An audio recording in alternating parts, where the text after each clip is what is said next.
Hello bachcho, let's read the question. The question is, the figure shows an experimental plot for discharging of a capacitor in RC circuit. The time constant which is tau of this circuit lies between. तो tau की जो value है वो किस किस के बीच में लाई करेगी वो हमें बताना है. तो देखिए की कॉन्सेप्ट में हमें पता होना चाहिए हमें क्या दे रखा है, आरसी सर्किट की बात कर रखी है. इसका मतलब इसमें हमने एक रजिस्टर और एक कैपेसिटर को क्या जोड़ रखा है, सीरीज में जोड़ रखा है, जिसकी वजह से हमारा जो कैपेसिटर है वो क्या हो रहा है, डिस्चार्ज हो रहा है. ठीक है, कैपेसिटर जो हमारा हो रहा है वो क्या हो रखा है, डिस्चार्ज हो रहा है.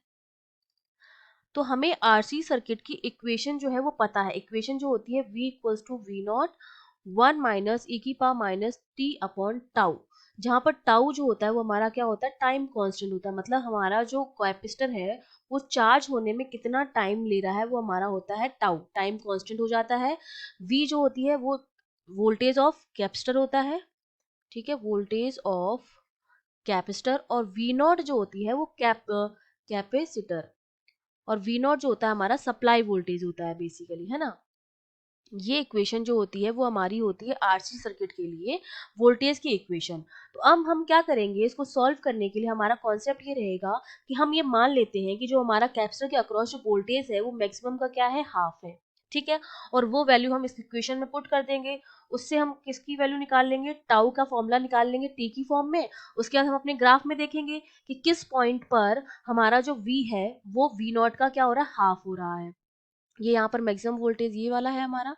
तो ये तो हो जाएगी वी नॉट की वैल्यू जो कितनी है, 25 है. हम ऐसा टाइम देखेंगे जहां पर जो हमारा वी है वो वी नॉट का हाफ आ रहा है. 25 का जो हाफ होता है वो कितना होता है, 12.5 होता है. तो हम ग्राफ में देखकर ये पता लगा लेंगे कि किस टाइम पर वी जो है वो वी नॉट का हाफ आ रहा है, और वही वैल्यू हम अपनी इक्वेशन में क्या कर देंगे, पुट कर देंगे. ठीक है, तो हम स्टार्ट करते हैं. तो सबसे पहले तो हम क्या करेंगे, जो इक्वेशन हमारी आई है वहां पर वी की जो वैल्यू है वो पुट कर देंगे वी नॉट बाय 2. ठीक है, तो हम जब पुट करेंगे तो ये हो जाएगा V naught upon 2 that is equal to V naught 1 minus E की power minus T upon tau. तो ये हो जाएगा हाफ बन जाएगा.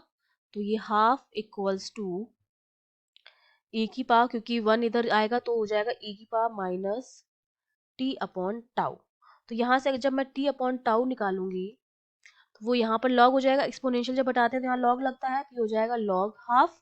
फर्दर जब इसको सॉल्व करके हम टाउ की वैल्यू निकालेंगे तो टाउ मेरा आ जाता है टी अपॉन लॉग 2. ये हमने निकाली है टाउ की वैल्यू. अब हम क्या करेंगे, अपना ग्राफ रीड करेंगे और हम ग्राफ में देखेंगे कि कौन सा टाइम ऐसा है जहां पर वी जो है वो मेरा हाफ रह रहा है. ये वी नॉट हमने निकाल लिया था 25, वी हमारा कितना आएगा 25/2, 12.5.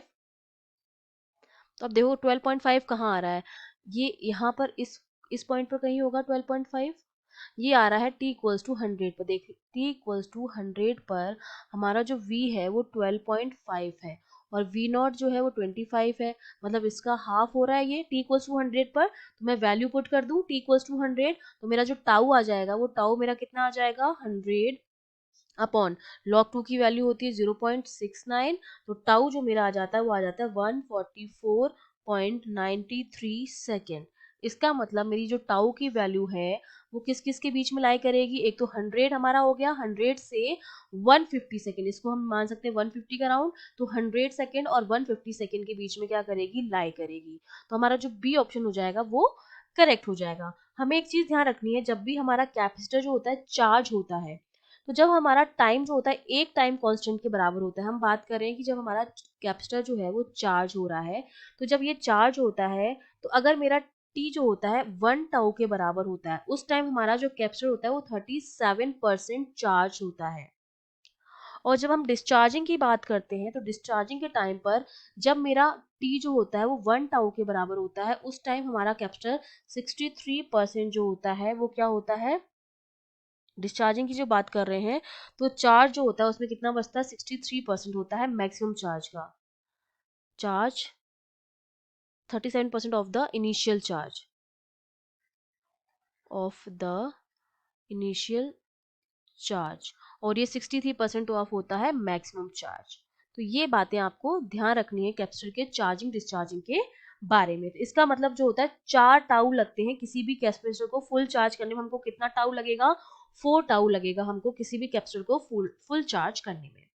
Okay, I hope you understood well. All the best.